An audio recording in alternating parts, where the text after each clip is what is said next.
नमस्कार दोस्तों कुछ रूल या इसको आप टिप्स भी बोल सकते हो या टेक्निक भी बोल सकते हो, जैसा भी इसको आप समझे या लेना चाहे आज आपके समक्ष पेश करूँगा। ये जो चीज़ें जो आज मैं आपको बताऊँगा ये आपको हेल्प करेंगी किसी भी चार्ट को डिकोड करने में या किसी भी प्लैनेट को और हाउस को डिकोड करने में, कि अगर कोई ग्रह किसी हाउस में बैठा है या कोई भी ग्रह किसी हाउस के साथ कोई संबंध बना रहा है या कनेक्ट हो रहा है, तो उस चीज़ को कैसे समझे, किस प्रकार से उसको डिकोड करे। कुछ टिप्स बताऊंगा, इस टिप्स को आप यूटिलाइज कर एस्ट्रोलॉजी का जो बेसिक जो फॉर्मूलेज है या सूत्रज है, इसको सूत्र बोले जाते हैं, वो आप समझ सकते हैं। कुछ उसका हिंट मैं आज आपके समक्ष पेश करूंगा। कई बार ऐसा होता है कि जब हम कोई चार्ट ओपन करते हैं तो हमें पता नहीं लगता कि हम किस प्रकार से उस चार्ट को या किसी ग्रह को किसी भाव से किस प्रकार से जोड़कर कनेक्ट कर किसी चीज़ को प्रेडिक्ट करें या उसको डिकोड करें। हम हर प्लैनेट के कई सारे सिग्निफिकेटर होते हैं, हर हाउस के कई सारे सिग्निफिकेटर होते हैं, बट अगर कोई पर्टिकुलर प्लैनेट किसी हाउस के साथ कनेक्ट होता है तो किस प्रकार से उसको प्रेडिक्ट करे। एक चार्ट को एनालाइज करने, अगर किसी एक व्यक्ति का आप चार्ट एनालाइज करते हो और कोई और दूसरा चार्ट एनालाइज करते हो, तो सेम कम्बिनेशन के रिजल्ट और प्रेडिक्शन और जो डिकोड करते हो उसके रिजल्ट आपको डिफरेंट मिल सकते हैं। उनका जो नज़रिया है, पॉइंट ऑफ व्यू भी आपको डिफरेंट मिलेगा। तो किस प्रकार से इन चीज़ों को हम समझे, कैसे इसको डिकोड करें, ये बेसिक चीज़ें, बेसिक रूल्स मैं आज आपको बताऊंगा। इसको हमेशा आपको याद रखना पड़ेगा जब भी आप कोई चार्ट को देखोगे, पढ़ोगे। आज जो मैं बताऊंगा, जो 2-3 टिप्स मैं आपको बताऊंगा, वो टिप्स होंगी कारक तत्व और भाव। देखिए, किसी भी चीज़ को अगर हमने समझना है तो एस्ट्रोलॉजी का जो सबसे पहला रूल है, प्रिंसिपल है, भाव, भावेश और कारक। इन्हीं तीनों चीज़ों के ऊपर सारी की सारी एस्ट्रोलॉजी छिपी हुई है। इन्हीं 3 चीज़ों को डिकोड करना पड़ता है, तभी हम एक स्टेप आगे मूव कर सकते हैं फिर उसकी इवेंट के बारे में जानने के लिए कि वो घटना कब घटेगी। बट अगर आप एस्ट्रोलॉजी की फील्ड में नए हो, एस्ट्रोलॉजी सीखना जा रहे हो या जानने इच्छुक हो, तो सबसे जो पहला स्टेप होता है भाव को पढ़ना, फिर भावेश को पढ़ना, फिर उसके कारक को पढ़ना। तो इन तीनों चीज़ों को अगर जब आपकी समझ उस पर पकड़ अच्छी हो जाती है, तभी आप नेक्स्ट स्टेप आगे ले सकते हैं आगे की चीज़ों को सीखने के लिए। तो आज मैं बताऊंगा कि कैसे कारक तत्व को किस प्रकार से भाव के साथ कनेक्ट कर हम ग्रह के कारक तत्व को किस प्रकार से डिकोड करें। जैसा कि मैंने बताया कि हर ग्रह और हर भाव के कई सारे सिग्निफिकेटर्स होते हैं, कारक होते हैं, लेकिन अगर कोई पर्टिकुलर ग्रह किसी भाव के साथ कनेक्ट होता है तो उसको कैसे डिकोड करें। उदाहरण के तौर पर प्रथम भाव के साथ अगर सूर्य कनेक्ट हो, प्रथम भाव के साथ अगर सूर्य देवता कनेक्ट हो तो उसको किस प्रकार से डिकोड करें। सूर्य को आत्मा बोला जाता है, सूर्य को आँखों का कारक बोला जाता है, राइट आई का कारक बोला जाता है। सूर्य को प्रकाश का, फेम, सक्सेस का कारक बोला जाता है, पिता का कारक बोला जाता है, आत्मा का कारक बोला जाता है। तो इन सभी कारक में से हम कौन सा कारक उठाए जो फर्स्ट हाउस के साथ अगर सूर्य देवता का रिलेशन बने तो किस प्रकार से वो उसको डिकोड करें। देखो, फर्स्ट हाउस क्या है, फर्स्ट हाउस के भी कारक आपको पता होने चाहिए। फर्स्ट हाउस है हमारा शरीर। तो जो हमारा फर्स्ट हाउस शरीर है उसके साथ सूर्य प्लैनेट अगर कनेक्ट होता है तो सूर्य क्या है, हड्डियां भी हमारी दर्शाता है, बोन्स को भी दर्शाता है। और फर्स्ट हाउस हमारा क्या है, शरीर। तो सूर्य जब फर्स्ट हाउस शरीर के साथ कनेक्ट होगा तो शरीर में सबसे ज़्यादा हिस्सा क्या है, हड्डियाँ। तो सूर्य हड्डियों का भी कारक है।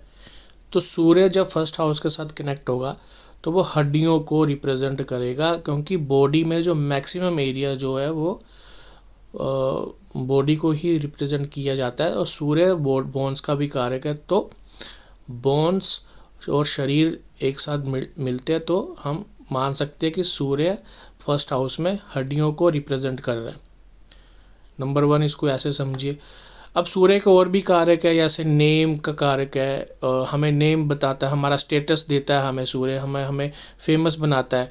फेमस क्यों बनाता है? क्योंकि दुनिया को प्रकाश करता है, उसका प्रकाश चारों ओर तरफ फैलता है। तो सूर्य को बोला जाता है कि वो हमें सक्सेस का कारक बोला जाता है सूर्य देव को। पोजीशन, पद, पोजीशन को, सफलता को कारक माना जाता है सूर्य देवता को। अब सूर्य देव का जो इस सफलता का, नेम फेम का जो रिजल्ट तब मिलेगा जब सूर्य देवता का कनेक्शन 10th भाव से होगा, कुंडली के 10वें भाव से होगा। क्यों? क्योंकि 10वां भाव वह क्षेत्र है कुंडली का, वह हॉरोस्कोप है जो आपको प्रमोशन, प्लेस, आपकी अथॉरिटी को डिनोट करता है, और सूर्य उस अथॉरिटी और फेम को देने वाला है। जब भाव और कारक दोनों सेम हो और दोनों का कनेक्शन बन जाए, दोनों का संबंध बन जाए, तो वह आप बोल सकते हो कि सूर्य अगर 10वें भाव से कनेक्ट हो रहा है तो it means Surya name fame का कारक है, और 10वां भाव इटसेल्फ अथॉरिटी, पोजीशन और बॉस का, बॉस भी बोलते हैं, अथॉरिटी भी बोलते हैं, आपका फेम भी बोलते हैं, आपकी पद पोजीशन को भी बोलते हैं, आपका प्लेस समाज में क्या है वो भी बोलते हैं। तो इस प्रकार से आप इसको कनेक्ट कर सकते हैं। सूर्य हार्ट का कारक भी बोला जाता है, सूर्य को दिल का कारक भी बोला जाता है। अब दिल का कारक सूर्य को बोला जाता है, लेकिन कौन से भाव को ले इसके लिए हम हार्ट को देखने के लिए, हार्ट को पढ़ने के लिए अब कौन सा भाव ले? कारक तो हमें पता लग गया कि कुंडली में सूर्य को दिल का कारक बोला जाता है, हार्ट का कारक बोला जाता है। अब इसके साथ जो हम भाव लेंगे वो कुंडली का 4था भाव लेंगे हम। तो जब भी आपको दिल से रिलेटेड या हार्ट एलिमेंट से रिलेटेड कोई समस्याएं देखनी है, या हार्ट से रिलेटेड आपको स्टडी करना है, या इश्यूज हो रहे हैं आपको, तो आपको सूर्य के साथ 4था भाव को भी आपको स्टडी करना पड़ेगा। अब इसमें एक और टेक्निक मैं आपको बता देता हूँ, सुपर टेक्निक है। जब भी मेडिकल एस्ट्रोलॉजी का ही कंसेप्ट आ जाता है इसमें, मैंने इसके रिगार्डिंग एक वीडियो भी बनाई है, वो आप उसको विजिट करके देख सकते हो। जब भी आपको हार्ट एलिमेंट स्टडी करना है या मेडिकल एस्ट्रोलॉजी के पॉइंट ऑफ व्यू से उसको देखना है, कोई आपकी समस्या आती है कि मेरे को हार्ट से रिलेटेड इशू हो रहा है या कैसे देखा जाए, तो सूर्य जो हार्ट का कारक है, और भाव कौन सा लेंगे हम? कुंडली का 4था भाव लेंगे। तो आप क्या करें कि कारक को लगन बना लीजिए। कारक को लगन मतलब सूर्य को फर्स्ट हाउस में बना लीजिए, और सूर्य से जो 4था भाव है उसको भी आपको स्टडी करना पड़ेगा। आप इसमें किस किस को स्टडी करोगे? 4th हाउस को स्टडी करोगे, सूर्य को स्टडी करोगे, सूर्य से 4थे भाव को स्टडी करोगे, तो आपको आपके जो हार्ट के रिलेटेड इशू है उसका सारा आपको क्लियर हो जाएगा कि समस्या किस प्रकार से, कहाँ से, कैसे उत्पन्न हो रही है। तो इस प्रकार से आप सूर्य को आप कनेक्ट कर सकते हो। सूर्य को बोला जाता है राइट आई का कारक।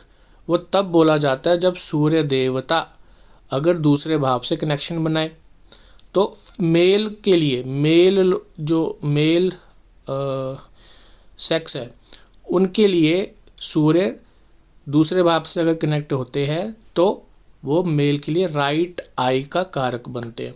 इस प्रकार से इसको आप कनेक्ट करें। अब देखिए यहाँ पे मैं क्या कर रहा हूँ, यहाँ पर सिंपल ग्रह के कारक को उसके परफेक्ट हाउस से कनेक्ट कर रहा हूँ, जिससे चीज़ों को डिकोड करने में बड़ी आपको मदद मिलेगी, चार्ट को समझने में आपको बहुत अच्छी मदद मिलेगी। अब आगे चलिए, अब चंद्रमा को लेते हैं। अगर चंद्रमा फर्स्ट भाव से कनेक्ट करे तो क्या माने?